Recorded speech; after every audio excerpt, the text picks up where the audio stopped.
Fantastic. So thank you and welcome everybody to this 1 hour conversation with Kat Soares, who has been around the deep adaptation community since the beginning, and we'll ask her about that.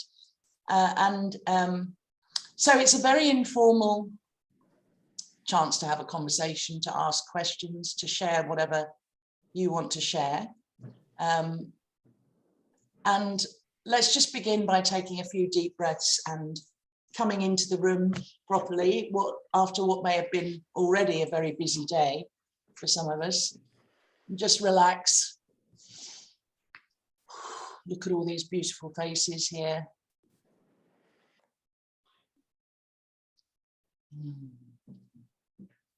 And if you have a question for Kat, feel free as we go along to type it into the chat, or just raise your hand and I will call on you. If you could keep yourself muted when you're not speaking, that would be really helpful. So thank you so much, Kat. Kat is one of my favourite people in the world, but I've only known you for, I don't know what it is, a couple of years really. But feels like a kindred spirit. So I'm really grateful and appreciative. I always enjoy our conversations yeah, really looking forward to this one. I wanted to start with just a very, very quick video clip, which some of you may have seen before, which is Kat and some others talking about what they get really from the deep adaptation, from the DA community. So I'm just going to share that briefly and then we'll get into the conversation. Can you give me a thumbs up if you can hear the sound in a moment? When we really open our hearts and minds, the emotions which come up can feel devastating, they can feel unbearable. And we need to learn ways of bearing them, of allowing them to change us. And so the ways of being together, what you call the facilitation methods and processes, are intended to allow people to show up with all of themselves, with the stuff that's been suppressed, with the stuff that we're scared of, with all of our humanity, not just the productive, active, the parts of us that are feeling urgency, but all of ourselves. Initially, it was just being able to breathe out, because I'd found a place where there were people who shared my perspective and my reality.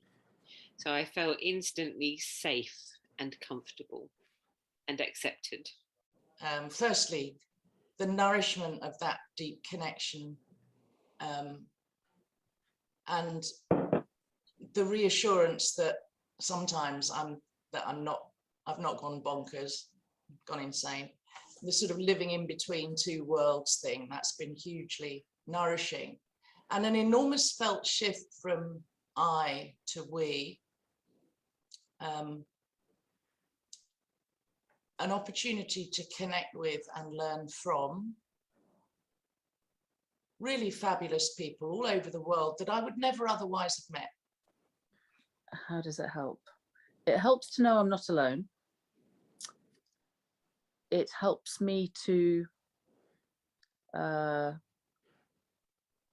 make fear more manageable so that I'm not paralyzed, and that rather than having, a prepper mindset, rather than going and living on top of the only mountain we have here, it helps me do the inner work that I hope will help me do the best that I can where I am and for the people around me as collapse unfolds. Deep adaptation for me has been equal parts safety net, mattress that I landed on when I fell, comfort blanket, when it's just too much and it's rubbish. Passion and fire when I've stopped feeling rubbish. Friendship, companionship with people I don't even know in real life. Like people, like I meet people and like within seconds. That's quite an experience. I'm not caught up in cognitive dissonance, avoidance, distraction. It's just there with me that, you know, we're in a global transformation event. My life, my tiny fragment of my life is at a moment on earth of enormous change at every level. And that much of what I'm accustomed to will collapse. And I don't know how much, but having really settled into that, it's been very enabling and a lot less cognitive dissonance, stress, anxiety, and all that sort of thing. And it gives me bandwidth to be with other people as well. The ways in which we can learn together more about how fear happens, how we can support each other to contain that, to let it move us, to let it change us, and not make decisions from a state of panic, which might be decisions which are about, I need to make sure I'm safe, full stop. I need to make sure I'm safe and my loved ones are safe. That we can make choices which are a bit more grounded, are more compassionate, are rooted in love and respect and humility, that we can support each other to get better at being emotional beings. And this isn't to this isn't to say that taking action isn't important. It really is important, but it is not separate from the individual and collective inner work that is needed. Excellent. Thank you for that. And welcome, Wendy. Great to see you here. Yeah, so Kat, I think that was a few months ago that was filmed, 2 or 3 months, but just start by telling us a little bit about your role in Deep Adaptation, if you would, please. I'll do my very best. I have to admit to owning quite a sense of self-consciousness here today. I've always had this imposter syndrome thing in my head. Who am I to be in this room answering these questions? So please bear with me. I'm the core team coordinator within the Deep Adaptation Forum, which in simple terms means I have the privilege of supporting the more active core team members in being of service to the community. So at the moment, we have 5 members of the team. We have Tom Schlegel, based in New York, who leads on our fundraising efforts. We have Kat Jenkins, who's based on the Isle of Man, who leads in terms of communications. So Kat looks after the blog and coordinates the newsletters and gives a lot of thought to messaging. We have Igor Polski, who's currently based in Montenegro, who leads on our facilitation efforts and supports a huge team of volunteer facilitators in bringing forward offerings to the DAF community and beyond.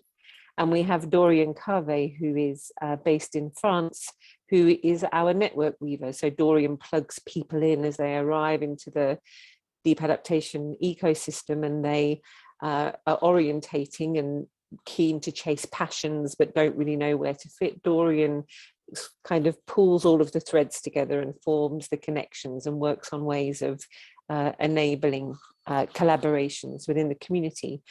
And so my role as the coordinator is to support those 4 incredible beings in shepherding and holding space for the Deep Adaptation community to evolve in ways which it feels are most meaningful. That's something over 15,000 members. So it's a little bit like wetting your finger and holding it up in the air, because emotions and directions of travel are shifting constantly. And I also have that responsibility around governance. So I work closely with the holding group, who are 12 independent people who help us to make decisions around who we are in the world and what are some of our priorities and where might we find money to support the ongoing efforts.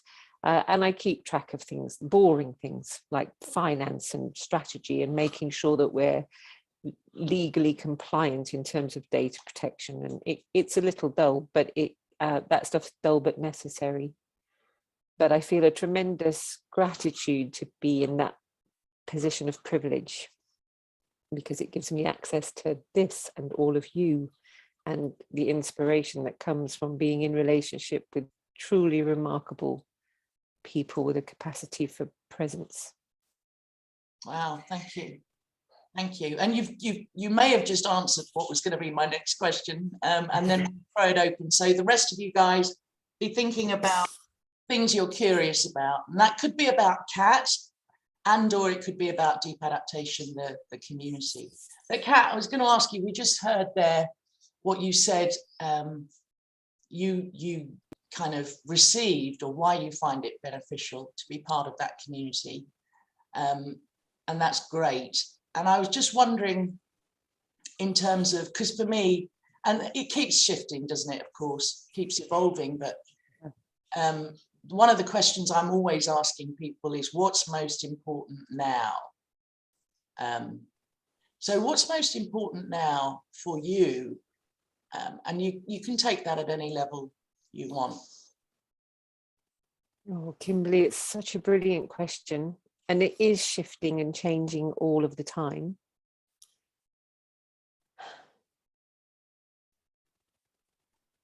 Oh, it's a huge question. Got this little voice in my head going, what about? Honestly, what's most important is knowing myself better and presenting and maintaining my authenticity as I move through the world and lean into the challenges that are emerging and that will come. Honestly, it's about my own authenticity, which is incredibly selfish, I realize. But in order to be of service, I need to be honoring my soul's journey, if you like, the thread that is mine to pick up. And Deep Adaptation has been an incredible gift for me. So some of you will have heard me share this before, but at the age of 13, my mother made the decision to move across the world. So we left England, my mum, myself, and one of my 3 older brothers, to take up residence in Australia. It was a radical shift, a massive change in life. And I was at that awkward age where you know everything and your parents know nothing. And I remember sitting with my mum at about the age of 13 and a half, and she said to me, as all parents do, what do you want to be when you grow up? And my answer to my mum was self-sufficient. And she said, I don't understand what you mean. What are you talking about? I said, my ambition is to have a little acre of land with a wooden house on it, where I can meet all of my living requirements. I can manage my waste, I can grow my food. That's my ambition for life. That's what I want. And my mum said, that's really interesting, but why? I said, because when the shit hits the fan, I want to be in a position to close the gate and just let it all go to hell, which is a really selfish 13-year-old's perspective, isn't it? My mum's reaction was, as most parents would be, was to suggest I see some therapist, because clearly I'd fallen in with a bad crowd, or I'd joined some kind of esoteric cult or something. And it sticks in my mind because somehow intuitively, before I understood the world, I knew what was ahead of us. I'd had that sense in my body, and I bought into the narrative. I went to school, I studied hard, I became a scientist. I was going to change the world. And for 30 years, I was at the front line of fighting for nature and bringing a voice to marginalized ecosystems and communities. Always with this understanding in my background, and reading Jem's paper just was radical for me. It was, oh my God, here's an academic who's actually saying this stuff out loud. And I leapt at the chance to join the Deep Adaptation Forum without really understanding what it was or what I was hoping to get out of it. And it's been absolutely transformative. It's everything has shifted for me in the two, almost, I guess, coming up to 3 years of my involvement. I grieved properly for the first time in my life, the losses that we're facing, because I felt safe enough in community to be able to do that. And my priorities shifted. So I've turned my world upside down to create the space I needed to become more fully the true expression of who I am. And it's not lost on me how incredibly privileged I am to have been in a position to do that. Now I want to support others in doing the same, finding their threads and forging a pathway towards what's most meaningful for them. Fantastic. Really lovely. Thank you. So anybody, and I think as we're not that huge a group, just unmute yourself and ask a question or share something that seems important to you. So just go for it. Don't wait to be invited. What are you curious about? I'm quite curious about how many people are sort of in the Deep Adaptation group. Thanks, Faye. The Deep Adaptation ecosystem is composed of various elements and platforms. So we have the Facebook group, which is the most obvious place. The membership there has been growing dramatically since just ahead of the IPCC report release last year in August, I think. So that membership is just over 14,000 people at present. We have what was originally set up as the Professions Network, which is still a name that is difficult for me to say out loud because of the connotations of professions, which is hosted on a Ning platform, which I think is about 3,500 members. And then we also have a Slack workspace, which is where most of the active members and volunteers congregate to do collaborative efforts. And I think there's just a few hundred people on that platform. But Deep Adaptation extends a little beyond that because we also have a network of affiliated member groups. And some of those are geographically focused. So we have groups in Germany, Hungary, the Pacific Northwest in America, etc. And we have thematic groups. So there's a women's group, there's a parenting group, there's a practical DA group. And many of the members in those groups are not part of the core Deep Adaptation Forum community. So as a conservative guess, I'd suggest involved in the forum are probably somewhere between 15 and 16,000 people directly, and possibly on the periphery, another few thousand who are watching or who are engaged at sort of the outer edges, if you like. So it's not an enormous community, and even the word community feels a bit odd because I'm sure there are lots of people within that 15, 16,000 people who don't identify as being part of anything in particular. So I tend to find myself calling it an ecosystem because it's not every part of it is aware of all of the other pieces, but somehow it's all working together in concert to do something in the world. Okay, thank you. Thanks very much. Thanks, Faye. If you mute yourself again. Who's next? Thank you.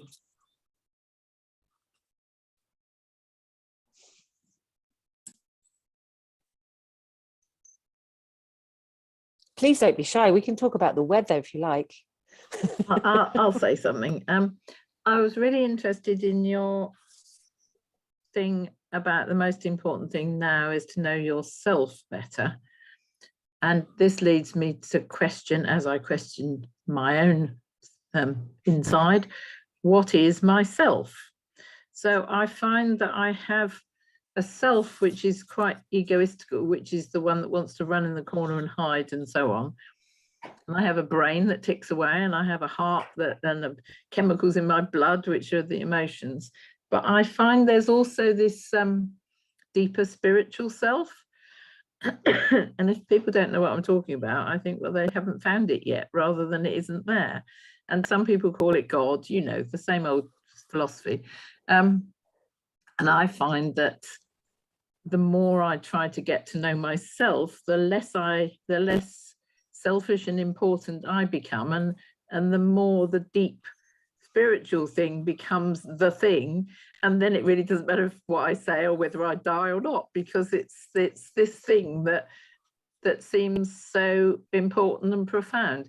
And if I try to explain that to people who don't understand, they have no clue. So yeah, it's sort of a question. And when you're looking at yourself, what do you mean by self? That's my question, really. I love that, Jackie. Thank you so much. Like you, I think I'd struggle to articulate it. I'm learning more and more through spiritual practice, through spending a lot of time in nature. I'm lucky to be in a very beautiful part of the world. Through deep meditation practices and through some of the practices which are offered within deep adaptation, so the deep listening, deep relating, my sense of self is not this body, this intellect, this wisdom. My sense of interconnectedness is growing all the time. I suppose the closest way of describing my sense of self now is an expression of I'm being lived rather than living. Does that make sense for people? So I'm recognizing myself as one expression of a much bigger entity or consciousness. And so the need to impose my thinking, the need to assert my position is falling away as my horizon or my perspective broadens. So I don't know that I was ever particularly competitive or egotistical, but if anything, all of that is much less. So I'm an observer, and I try to honor my sense of what's right based on everything I'm receiving in relationships with self, others, and all of this. But that all sounds a bit esoteric and a bit airy-fairy, and yeah, but I don't have better language than that. That sounded pretty good to me. Yeah. So again, Jasper. Yeah, just picking up from that, have you found that within that ecosystem that you've described, as you have found that deeper sense of interconnectedness, and perhaps also you're recognizing that that's happening in the people around you as part of being in the deep adaptation group, have you found therefore that consensus is much easier when you're faced with a decision about what to do or what to do next? How has that that kind of spiritual truth or deep learning about yourself, how have you seen that in others, as in whatever loose form you are part of a group that is trying to do stuff on some level? Thank you, Jasper. It's definitely, that presence and awareness is definitely more apparent within deep adaptation than in other circles that I occupy, other spaces that I occupy. Does it mean that consensus is always easier and that relationships are automatically easier? Absolutely not, because we're all human and we're all born and raised into a paradigm of power over consumerism, the patriarchy, and they're well-worn grooves in everybody's psyche. So of course, when under pressure, when under intensely emotional times, when anxiety, all of those really big stresses, under those stresses, almost everybody will revert back to habitual patterns of behavior. I think for me, what I observe happening in deep adaptation, and actually I'd be curious to hear from other long-term members. So Ellie, you've been around a little while now. Nando, you've been around for a long time in your hosting spaces. Wendy is deeply enmeshed, as is Kimberley. I think what I observe within the deep adaptation community is it's safe to mess up. It's safe to revert to those patterns of behavior. There's not judgment, and you're not automatically a terrible person. If you do, you're held very gently. And as a result of that, recovery is so much faster. It's so much easier to return to your new center, to your new sense of identity and self, because it's a safe place. It's okay to make a mistake and own it. It's okay to admit your weaknesses and your vulnerabilities, which makes being human so much easier than the toxic system we've all been raised in, where mistakes are not to be contemplated, and where it's very often your behavior leads you to being branded a bad person. But I'd love to hear Nando or Wendy or Kimberley, or actually any of you who have been around the ecosystem. Does what I've shared about my observation, does that resonate with any of you, or is there something similar or different? Nando, yeah. Yeah, definitely. I'm hello, Kat, and thank you for being there. And thank you for being who you are, and thank you for how you're leading or coordinating or supporting or holding or whatever you want to call this. Is really exemplary. And I fully agree with you. I mean, the space is very safe as it can be, and we can mess up, and we mess up. And very often this is the approach that we take. You know, when I'm holding the space in deep relating, which is quite a delicate area. I mean, we are Maria and I, or Chloe and I are all the time saying, okay, let's mess up. I mean, let's not try to do it at best, because the idea is that we are humans. And I was wondering, and this is a bit of a question, how much the history, which is short, the history of leadership in deep adaptation is part of this present. You know, the decision by Jem to withdraw in this letter that he sent, you know, how also Katie stepped out, you know. So how this has contributed precisely to dismantle this potentially patriarchal, hierarchical power over kind of organization. You know, maybe you want to discuss that for people who don't know. I read again Jem's note a couple of days ago, and it's really a piece of art, you know, in terms of withdrawing just to avoid having a too present imprint on how things are run.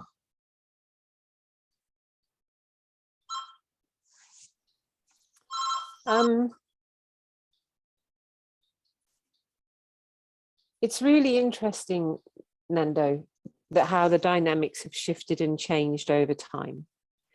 And I hear adoration for Jem, and I hear lots of criticism for Jem, and I hear lots of criticism of the way deep adaptation was set up or is arranged.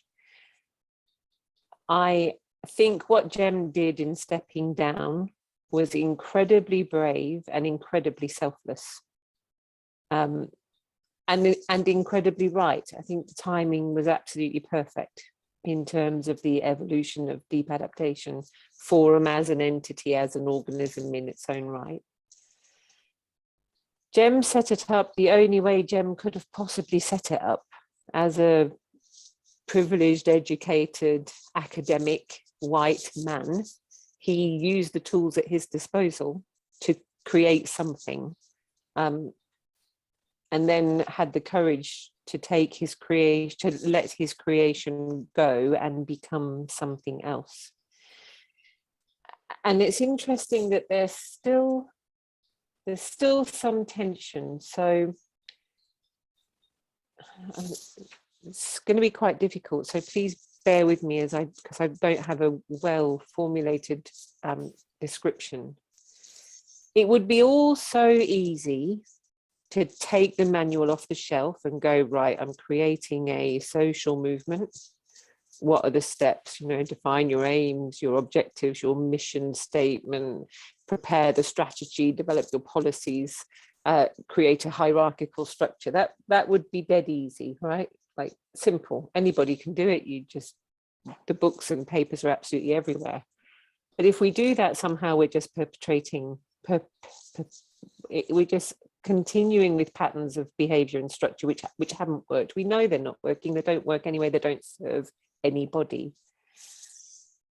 But there's a tension between people who arrive and want that, they need to know who's in charge and where do I go for, and is there a protocol and is there a process and what are the steps. There's a bunch of people who arrive wanting that. It creates a sense of security, it creates a structure which is predictable, and then there are people who thrive with this idea of welcome in, make of it what you will.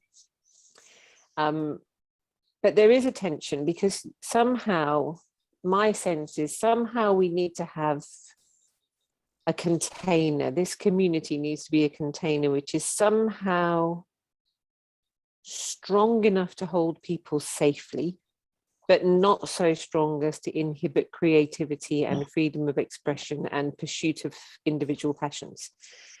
And so how do you do that? Where in the world has that ever been done before within living memory? Of course, those structures, we're talking about more indigenous ways of being, but within our culture, where has that ever been done? So there aren't really examples. There's lots of academic literature, there's lots of philosophy around ecocentric networks, there's sociocracy and other systems that are set up to operate in this or similar ways, but they're in their infancy too, because we're right at the beginning of this. I can't speak for what drove Jem or indeed Katie to take a step back, but they're both still very around. They're both still very present within or on the periphery of DAF. And I dare say Jem feels some frustrations that we've not become this incredible global voice and force for good on the planet. But when I applied to take on the post of core team coordinator, it was with a lot of hesitation. I spoke to all of the volunteers and members that I was close with and said, should I do this? How would you feel if I did this? Is it the right thing to do? I'm not at all what you would characterize as a typical leader. So I run a not-for-profit in the UK. And we do ecological restoration and reconnect communities with their natural environments. And I'm collaborative by my very nature. So I'm never going to lead from the front. I'm never going to make a declaration and then expect people to follow me. That's never been my way of moving through the world. But I've got some skills about helping people make shared decisions, about negotiating between their various perspectives, about unlocking some of what goes on inside of us when we're confronted with challenging decisions. And I like to imagine that bringing those things to the role will help deep adaptation develop in a way that makes sense to a broader cross-section of the community and has the potential to create something which may never have a massive impact on a global scale, but I bet you it has a massive impact on a local scale for every one of those members.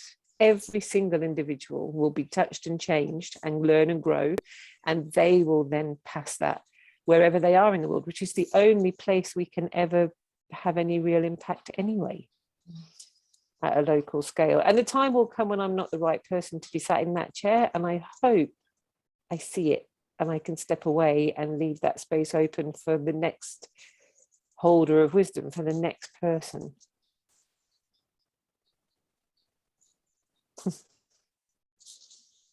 Brilliant. Oh, notice some grief in my body when I say that. Obviously, I'm not ready just yet. Please don't.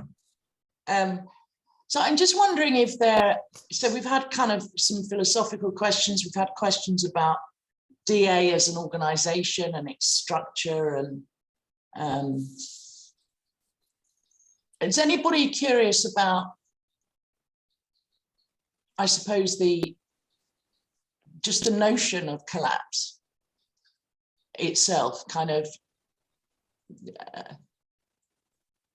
and what that means and what that looks like, and how we live fully and even joyfully and meaningfully with that knowledge. Don't know if anybody wants to kind of take it there.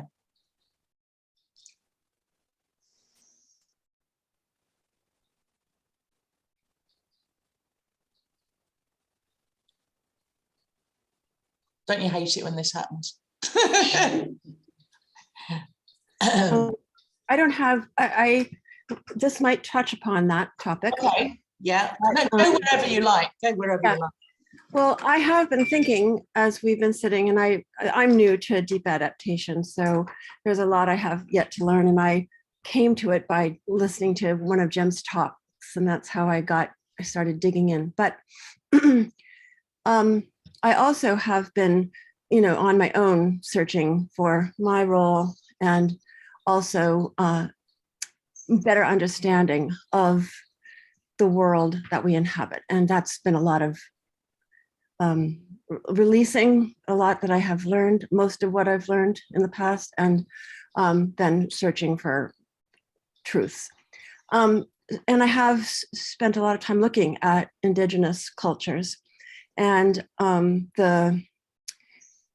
even though they have experienced their source of trauma in the world, and so were somehow, compromised in their continuation of their way of understanding the earth themselves, they've had some damage to that, obviously, from colonization and so on. They have maintained intact this sense of this understanding of the world that we inhabit, that also includes the fact that worlds have come and gone in the past, that gives them a sense of, in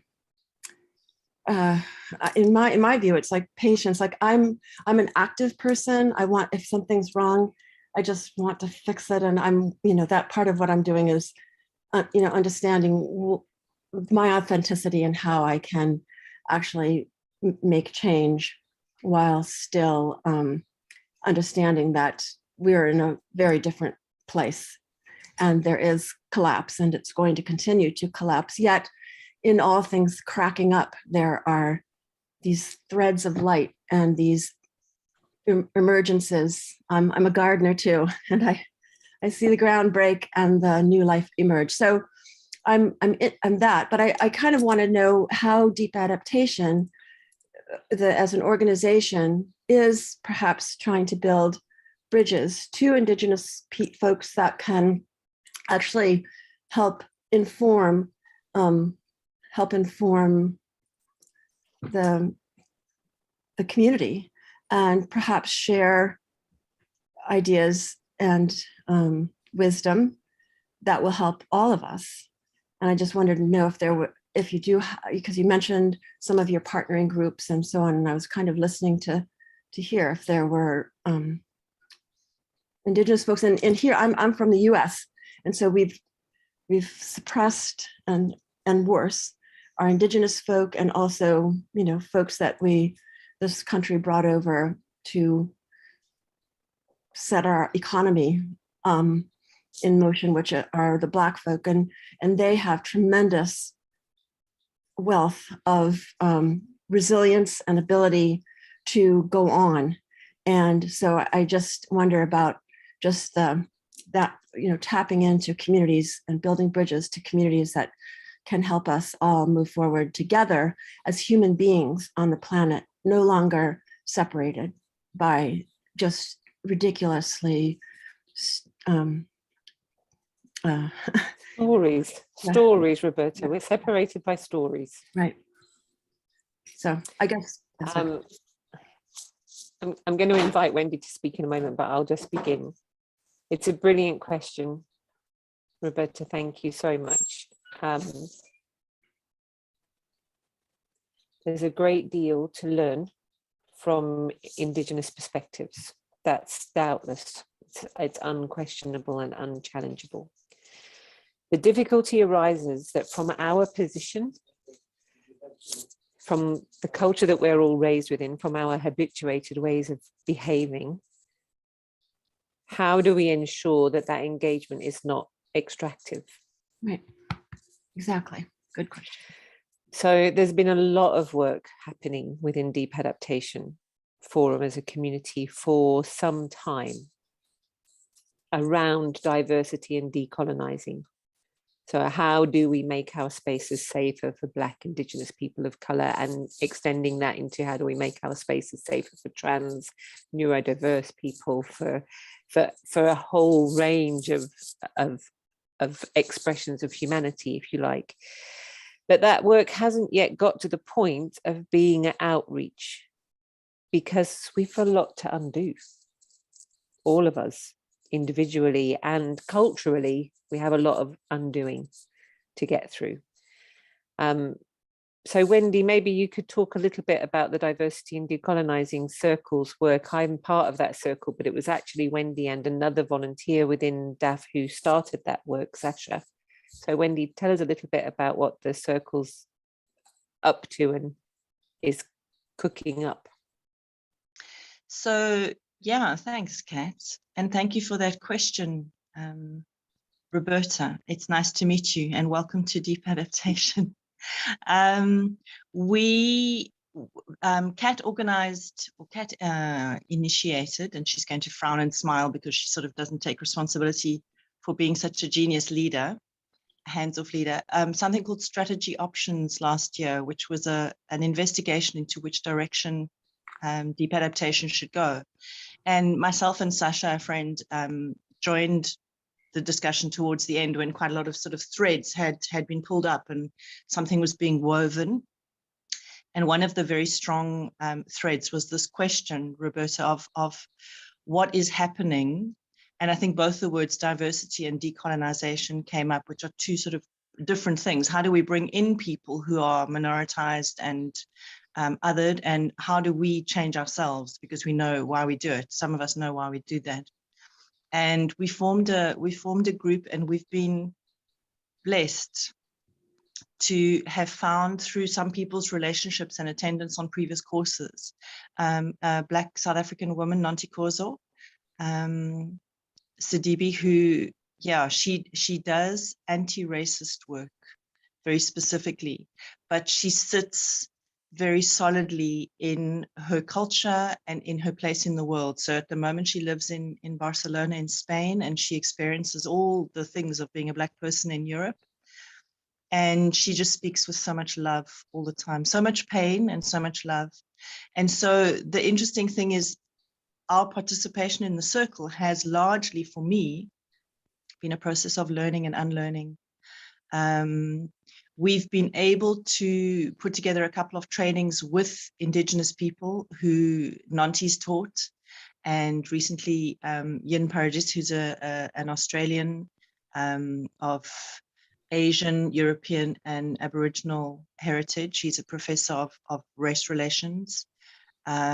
We've had a series of talks perhaps, but it's work, it's inner work that we do by attending, on the silenced stories.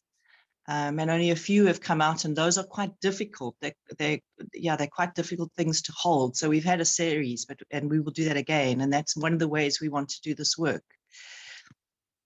What we, I think, mostly have found, and I am just going to speak for myself here, is it's very difficult work.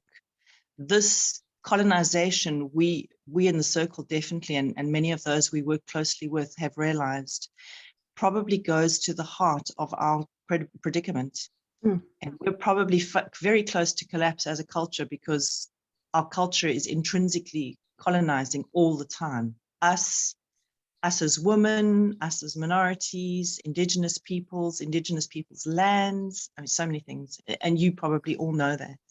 So is Deep Adaptation as a movement fixing that? No. Do we hope to? Of course. I think as individuals, we all hope to shift and be more, for myself, and really in this I've learned to only speak for myself. For myself, I've changed in my relationship to some of my siblings, in fact, I was going to say family members, but literally some of my siblings who espouse racist beliefs in WhatsApp groups and things, I'm able to speak to that, and that will shift something, you know, in our family dynamic and possibly in the future in how this person deals with the world. I don't know, I hope. In Deep Adaptation itself, in the Facebook group, which is where most conversations happen, we dip in. And when we see racist and colonizing, and something that comes up particularly badly is ecofascism, which this group may be aware of, but we kind of see that displayed in Deep Adaptation through this broad brush. There's too many people. If there were less people, we wouldn't have this problem. And that is hugely problematic, because the people that need to go, which is genocidal, really, is normally not us. You know, it's not us white people in the Deep Adaptation Facebook group. It's those people over there. So yeah, we have to watch out for that kind of thing. And that conversation has come up a number of times. And it's, in the beginning, I think it was quite difficult for the moderators 2 years ago. But more recently, there are a lot more people in Deep Adaptation who realize how the movement speaks to that kind of thinking, and what we mean when we say we're all in collapse together and we want to soften the glide for everybody. And that means the whole planet, not just a few people who can afford to be on the internet and discuss how they're going to prep for that situation. So yeah, that's a very broad brush. I don't know if that's helpful, Roberta, if you have any other questions for Catherine. No, that's very helpful. I'm very glad to hear that. And I would be interested in becoming more engaged in that work. Also, I am an ecologist by my training and by my work. And I totally agree that we would not be in the predicament that we are right now if that had not been the mindset that drove our species for, you know, hundreds of years, if not longer. And that's a long period of time to correct in a very short period of time. So that's where we end up back at collapse, because it's inevitable that this turn is not going to be done across the board. But I see a lot more hope in groups like this that are all over the world. Like, I don't know where you all from, but we're sitting in, sounds to me like from all over the world, and that Deep Adaptation is connected to folks all over the world. And maybe we couldn't make this better portal to a different kind of future before we had this ability for people across borders to share their hearts, their stories. So again, broadening that perspective, so that the power does lie with the people, and those that are making those colonial kind of decisions at the highest level that are impacting all of us are the minority. There's no question about it. So that I do appreciate what you're doing, Wendy and Kat. I just think this is great. I'm really glad I joined on this morning. It's lovely to have you with us, Roberta. And it is worth mentioning, I was so blessed. 25 years I lived in Australia. For 12 of them, I craved a relationship and a knowing with Indigenous people. And for the latter part of for more than a decade, I worked very closely with Indigenous elders from Noongar tribe in southwest of Australia. A blessing that I will carry with me to my grave. But it's worth mentioning that, from my perspective at least, Deep Adaptation is not a what do we do, it's a how do we be. It's a way of being, not a what do we do.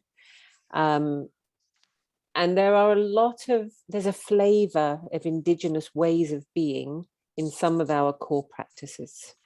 So the deep relating practice that Nando hosts so beautifully with other volunteers is about learning to connect with the self, to hear your body and be fully present. So using other than the 5 senses that we're trained into, and learning to read the body, learning to sense those emotions. How do they show up? What does that inform us? What does that tell us about the situation we find ourselves in, or how we might respond?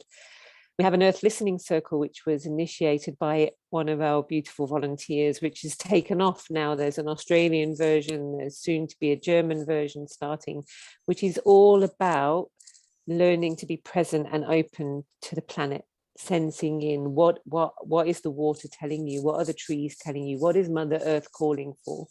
And the response to those offerings is quite tremendous. We have the wider embraces meditations, which Matthew Paynton, who was on the video at the beginning, and myself host every Sunday, which is about learning to shift our, it's about the science behind the interconnectedness and learning to shift our perspectives, to take a perspective as the planet, as the community, as our families. So decentralizing the self, if you like, and learning to perceive in other ways. So there are a lot of practices within deep adaptation that have an indigenous flavor without us taking and extracting and cultural appropriation, etc. So there, all of that, I notice as I talk about those offerings, those activities, the way we make decisions, silence is welcome. We have a vibe watcher in meetings who says, oh, I'm picking up there's some tension going on here. Can we just stop everything? Can we take a moment to breathe into that? Can we explore what's not being said? And I notice as I'm talking about those practices, there's a real sense of excitement and possibility in my body, because this is the difference, right? We never do this in our waking lives. It's all urgency. It's all get it right. It's all drive, push, a single perspective. So I think it's, my sense is it's happening, Roberta. It's just very slow and very respectful. Right. If I may just say one more thing in relation to what you've just said, and that is that, I don't know, from my own pursuits, and I don't mean this in any way to diminish what Indigenous folk have been through on this planet, but we all have indigeneity. If you look at the long-term arc of human existence on this planet, all of our roots are very, very long and have those connections to the earth, to place, to story. They're in all of our DNA. What we're experiencing now is this kind of disjunction is a tiny blip. It doesn't even almost register on the long spectrum of our existence on this planet. So that also kind of gives me hope that it's not, we do have to be very mindful of appropriation, but it is our own birthright to be— We can remember. To the earth. We can remember, can't we? We can reconnect with that. It's not so long ago for most of us. I learned it when I was a tiny child, like floating on the Pacific Ocean. I had no idea of indigeneity or any of this stuff, but I knew my connection to Mother Earth from the start. So I believe that that is all of our birthright. Yeah. And Wendy's just pointed to the Earth Listening event that will happen a little bit later today, hosted by Emma Mary, who signs all her emails with reference to her place on the planet, which is in the Malvern Hills in England. And she refers to it as the land that knows my name, which every time I read it just makes me want to cry. We might all hope to be in a place where the land knows our name, or to recognize that it always has. Beautiful. Thank you so much, Roberta. Thank you, Wendy. And thank you, Kat. So yeah, we're out of time, unfortunately. This has been so helpful and rich, and thank you everybody for coming along. If you think of other questions, if you know Kat, just directly ask them of her after this call. If you don't know Kat, oh, there we go. Kat's just put her email in the chat. Fantastic, thank you.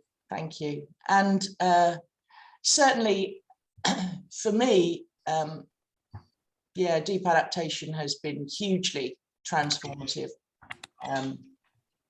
as a virtual space, and in fact it's what inspired the local physical community group that we've set up 3 years ago as well. So it kind of feels very even though there's all these wonderful people all over the world that I've never met, probably will never meet, it kind of, it feels very real, and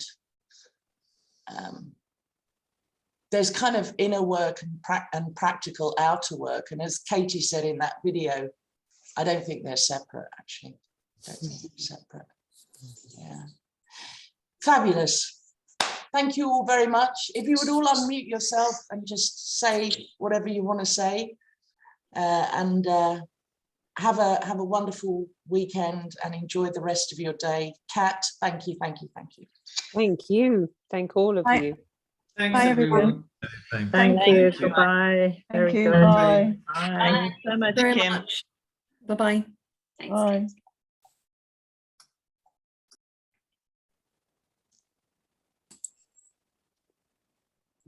Kim, thanks for organizing. It's a brilliant idea. Really, I just wanted to say, I really appreciate what you do for the network. Oh, me too. I love what Kat does and holds the network together. I'm just going to take a second to say, I don't think those of us who work as hard as we do give ourselves enough appreciation. And you are inspiring people you don't even know, that you haven't even spoken to, with the work you did about what's needed in the forum. We're using that, but also with this group, with the Heart Group. With the work you're doing locally, Kimberley. Absolutely. And with your sponsorship of that video, which has gone quite wide now. Brilliant video. Yeah, yeah. You're absolutely Good doing old pie. Good old pie. Yeah. Yeah. What did you think of it, by the way? Did you think So funny, so funny, Kimberley, because when we were talking about DA messaging through COP, we toyed with the idea of inviting Jonathan Pye to do something for us, and Kat Jenkins even went to the trouble of trying to get in touch with his agent to see if that would be possible.